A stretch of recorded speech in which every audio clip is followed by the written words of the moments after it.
columns ribbon. So we're going to add in a column.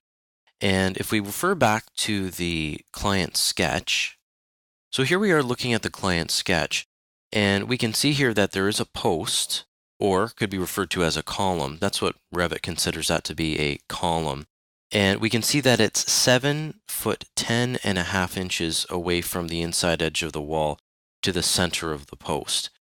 So let's go back to our Revit model and add that in.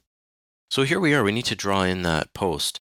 Now we had drawn in some of these reference planes. So if I click on one of these reference planes, you can see it says center of post. So we had already done that earlier on when we were setting up this drawing. So we have the location set. Now it's a matter of picking the right post, or column as Revit refers to it. You can find the column tool in the ribbon under Home, Build, and then Column. This is very important. There's a little drop down. So if I drop down that arrow, I can see there's a structural column and an architectural column that I can use.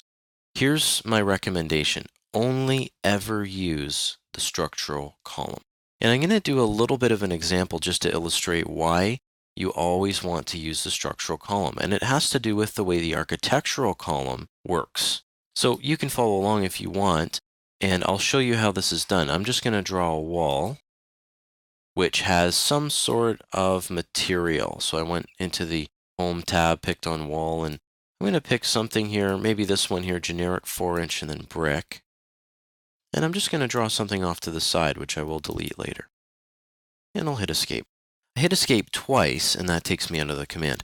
Now you can see here, there's the wall that's got a hatch inside of it.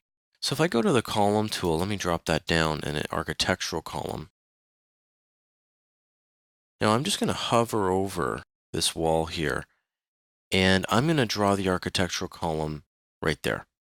So I just drew the architectural column there. Let me draw another one just off to the side here, and then I'll hit Escape twice to get me out of the command.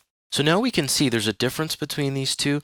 This column here has a hatch going through it. This one does not. And that can cause some confusion, because if you're working with, let's say, concrete columns, you may think this is a concrete column.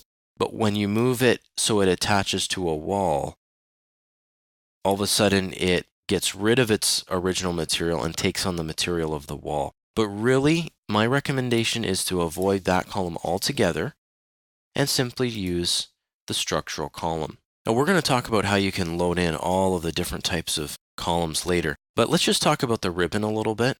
So we've clicked on the structural column. Good. Now we're going to be looking at the ribbon.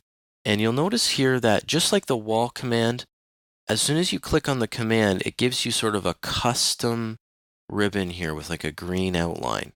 And it says Modify Place Structural Column. And it's in green, so it's sort of saying this is custom, or this is something specific for the column. And here you can notice that you can load a family. We'll learn how to do that later. You can put in a vertical column, or you can put in a slanted column. You can also put in a column at grid lines. And what that can do is, if you have a big grid pattern, you can pick all the grids and then just insert columns right in there. The other thing you have here is you can tag on placement. So as you put in the column, it can tag it with C1 or whatever it is that you want to do. Now, if I were to just say tag on placement, it would ask me to load in a tag specifically for that. So that's something that we will look at a little bit later, how to load in tags. But for now, those are the basics on column. And in the case of our model right here, simply we want to just use a structural column. We want its placement to be vertical. And then we have some other things that we'll be changing, which we'll discuss later.